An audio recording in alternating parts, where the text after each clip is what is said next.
I know, there's an election. There's an election in Australia in May. We need to be ready. Did you know there's over 52 political parties that we can vote for? I didn't even know this. I just found this out today. What we hear about is Labor, Liberal, Greens, and I don't know, I can't even think of any others.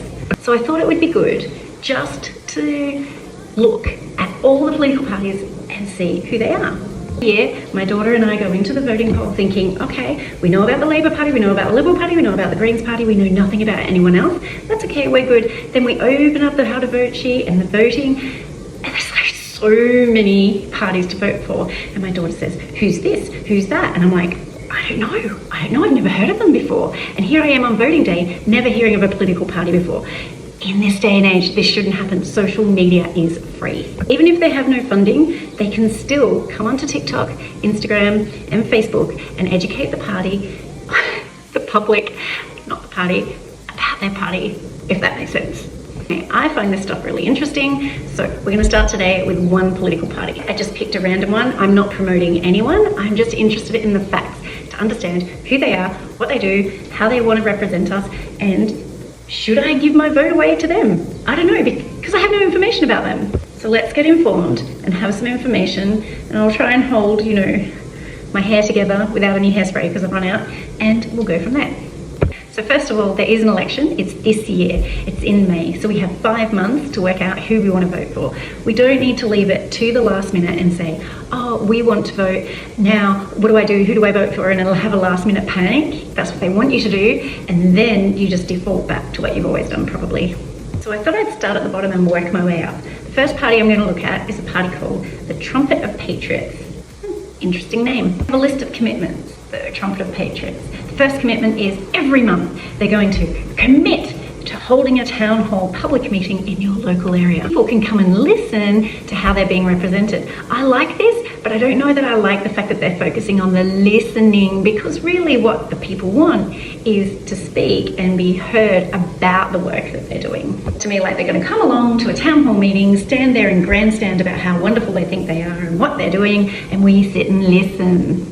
I like it. It's something that needs to happen. I like the fact that they want to communicate and they want to come out locally. That's a really cool concept. And I think bigger parties, if you're listening to this, I love this concept. Commitment number 2 is to run training. Training is for constituents and about the Australian political system. I like this too. Doesn't need to be a commitment for an Australian political party. I like that it's right at the top.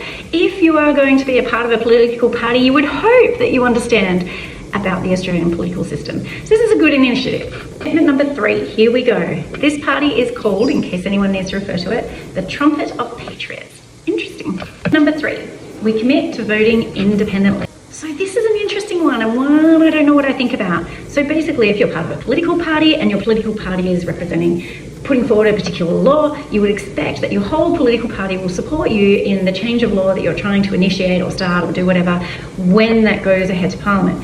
But here, what they're saying is we're committing to vote independently. So if I'm elected for this particular party and I go to Parliament and I know my local people don't want this particular law to come in because it will impact their day-to-day lives too dramatically, then I can actually vote against it without the political party turning on me. Do you think this would really work?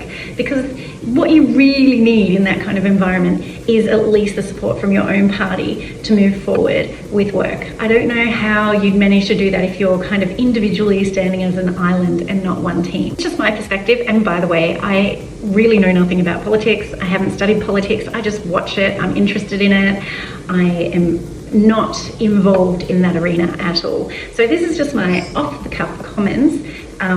Please feel free to leave comments and tell me if I'm getting anything wrong or I'm misunderstanding or I need further education on these particular points. Commitment number 4. Don't worry, there's only 6 commitments. Number 4. Again, this is interesting. They commit to never participating in rushed legislation. This is problematic for me. Historically, the most rushed legislation that legislation that we have had in Australia has actually been the changing gun laws.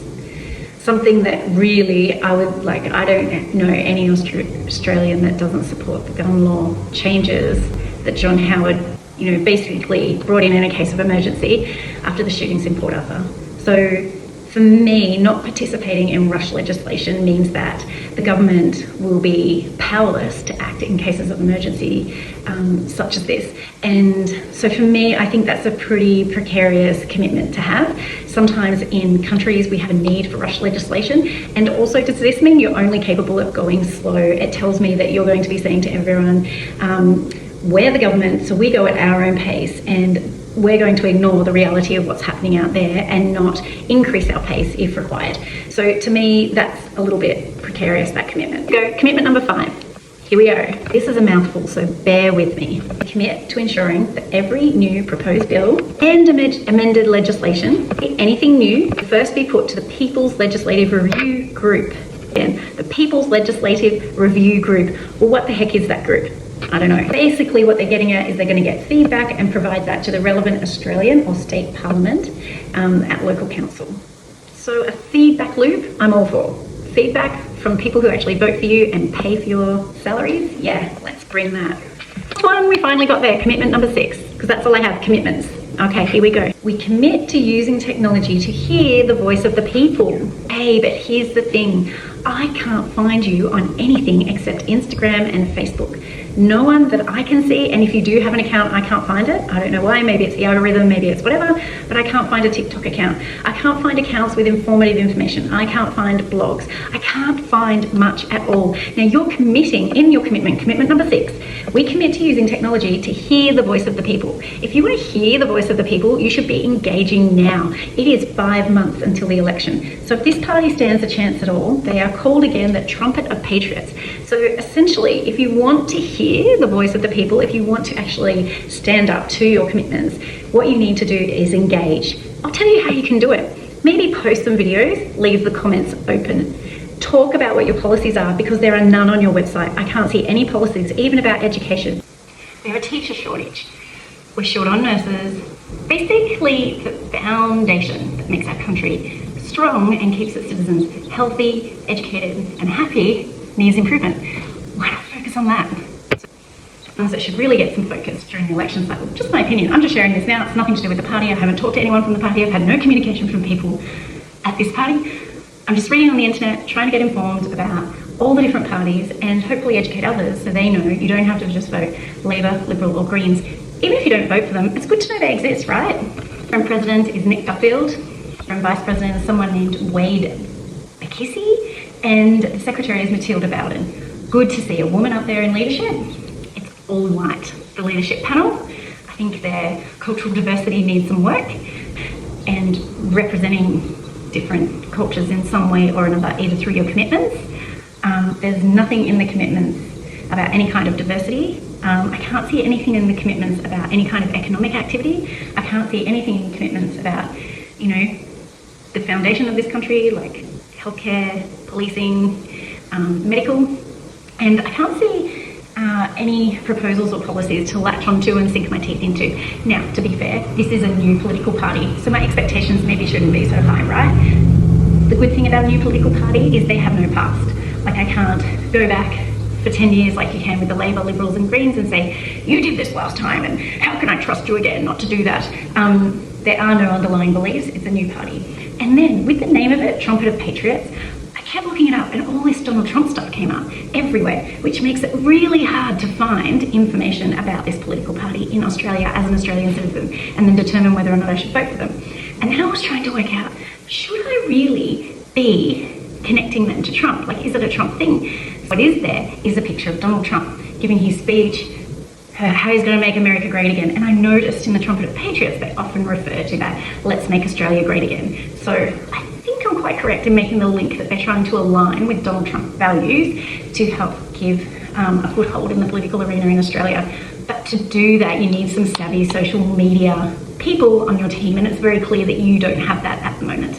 Okay. So that's it from me. That seems like a good roundup of the Trumpet of Patriots. Please give me some information, put a comment. If you're from the Trumpet of Patriots, put a comment here, tell me all about yourself, tell me what I should be doing videos on for your party, what you're trying to promote. If you know of them, if you've never heard of them, please comment, let me know, because I've never heard of them at all. And yeah, Trumpet of Patriots, would you vote for them? Let's get informed for our vote this year in May, election 2025.